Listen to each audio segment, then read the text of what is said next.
Do you have Ziggy?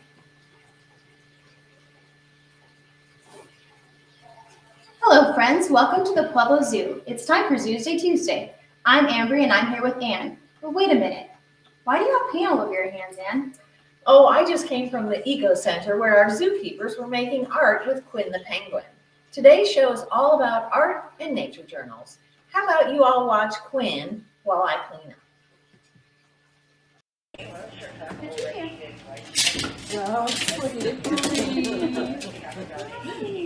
All right. Yes.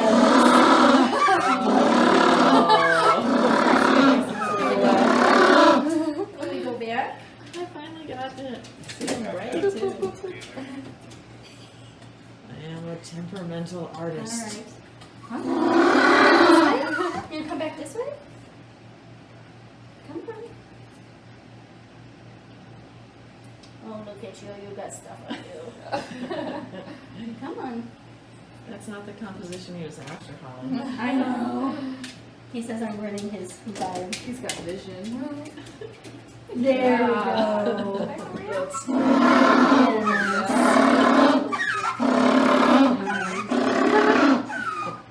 What is the phrasing? He loves us. Oh, okay. You wanna go this way? All right, come on. So many feelings.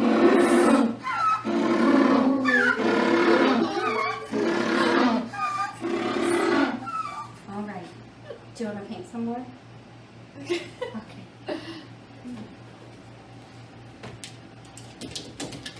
All the way to the last one, please. Come on. You want to come all the way over here?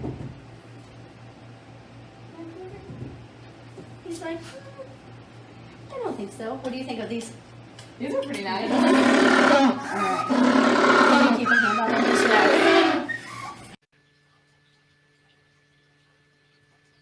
Quinn is so talented. What do we do with Quinn's paintings? Well, the Pueblo Zoo chapter of the American Association of Zookeepers sells the paintings to raise funds for the conservation of endangered species, like African penguins. Today, we're going to talk about art and nature journals because we are promoting a great initiative by the National Wildlife Federation to support outdoor play called the Green Hour. If you are already participating in the Green Hour, please share your experiences with us in the chat box. And if you have any other questions or comments, you are also invited to join our conversation about conservation by typing your remarks into the chat box on our YouTube live stream, and we will address them at the end of the show. So Anne, how does being outside promote conservation? According to the National Wildlife Federation, connecting with nature has important health benefits, especially for children. Studies show outdoor time helps children grow lean and strong, enhances imaginations and attention spans, decreases aggression, and boosts classroom performance. In addition, children who spend time in nature regularly are shown to become better stewards of the environment. Plus, the National Wildlife Federation offers a ton of fun activity ideas for kids, schools, and families. You can find them at greenhour.org, where you can also register to be a part of the Green Hour and pledge to spend at least an hour a day outside.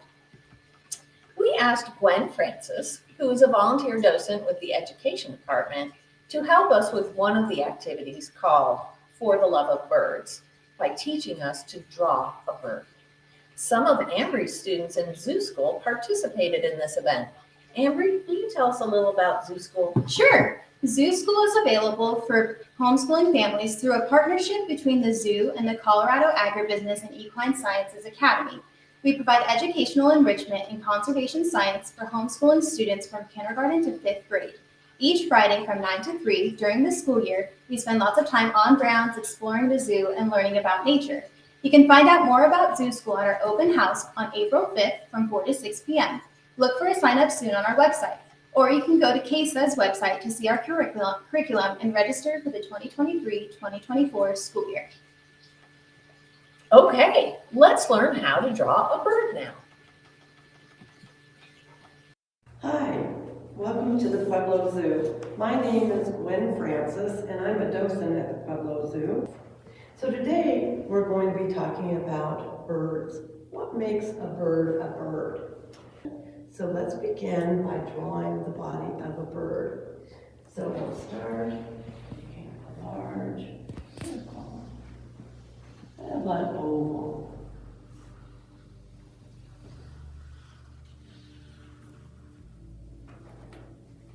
Once you've established your body, then we will add the head. Bring that up.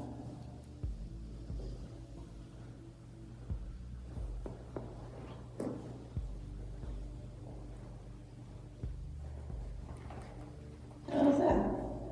Okay, so what do all birds have in common? Think about that. They all have wings, don't they?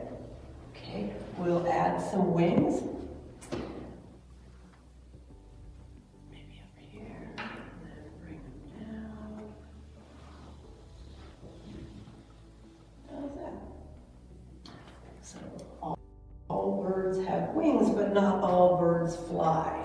Can you name some that don't fly? Yes. Emus. Emus? That's correct. They're like ostrich, aren't they? Yes. Yeah. The ostriches don't fly. Penguins, we have our penguins in our eco center, and they don't fly.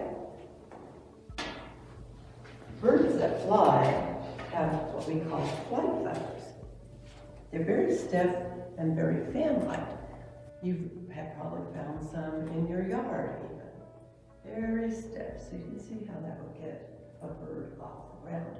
As we just talked about, the ostrich doesn't fly. Well, look at how loosey-goosey this feather is compared to this feather. Then we have a bird that has both kinds of feathers here at the zoo, and that would be the peacock. Yes, peacock. That is the male. The female is called a peahen. The males are brightly colored with these feathers, and these are on its train in the back, and then he can spread those out to attract the female, really brightly colored. And here's some example of penguin feathers that we retrieved from our eco center. But they're very down-like, very, very fluffy to keep the penguins warm. So let's draw our feathers.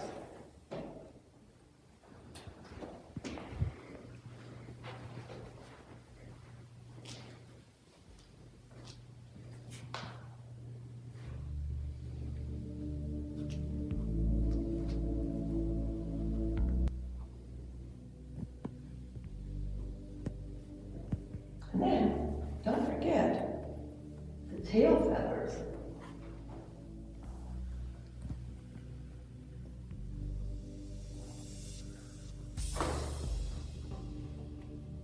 Get your feathers drawn in. So all birds have beaks, don't they? And our little bird is going to be one that eats seeds and maybe worms, other little insects, so it has a relatively small little beak. Now, all birds have legs and feet. So, let's draw, and they only have two. Just bring these down. Oops.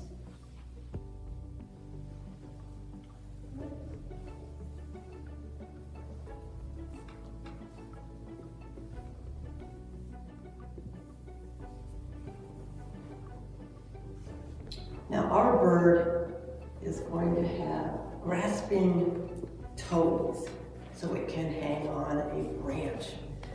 But other birds, as we know, have web feet to help them swim. So let's draw an eye also.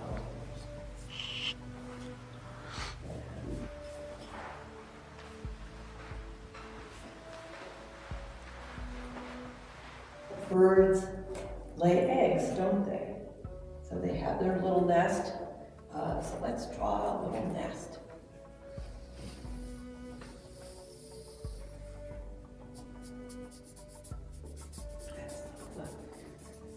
material that they brought in.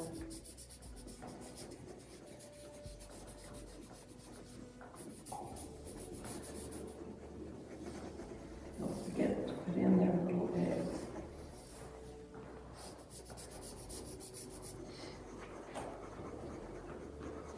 So all birds lay eggs, and they're hard shells, and the shell protects the little baby that's developing inside an egg.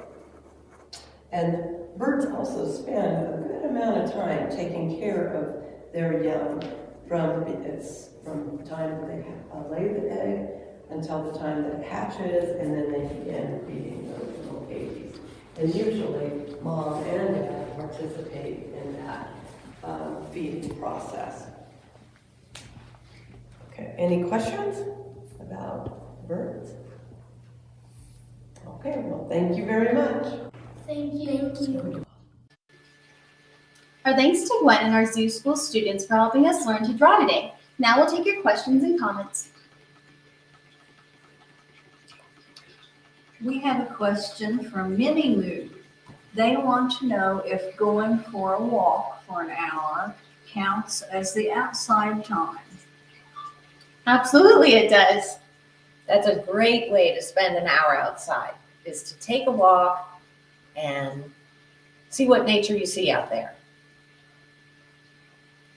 Does anyone else in our audience have some good ideas for how to spend an hour outside?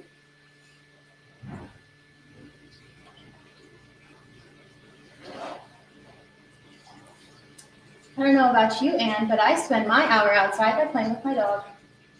That is a great way to spend an hour outside.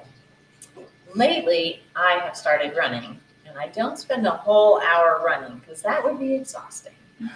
But I do spend about 20 minutes. We have a comment from Sally. Sally says in the fall, she likes to walk and collect leaves. That's really great. That's a wonderful way to spend an hour outside. It is. You could use those leaves for your nature journals. Mm-hmm. That's right. Or you could do a leaf rubbing. That's true.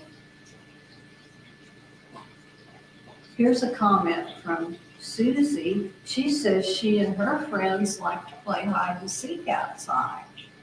It's a good one too. That is a great one. That gets lots of people involved. I remember big hide and seek games when I was a kid. Neighborhood hide and seek. Mm-hmm. With the weather getting warmer, you could even go outside and go gardening. That's true. I love to garden. Well, we're gonna wrap it up now. Thanks for all your great comments. I hope you check out the Green Hour program and pledge to spend an hour outside every day.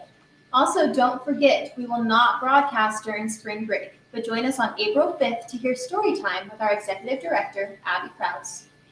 And now I'd like to leave you with something my mother used to say to me. And go outside. Thanks. Bye.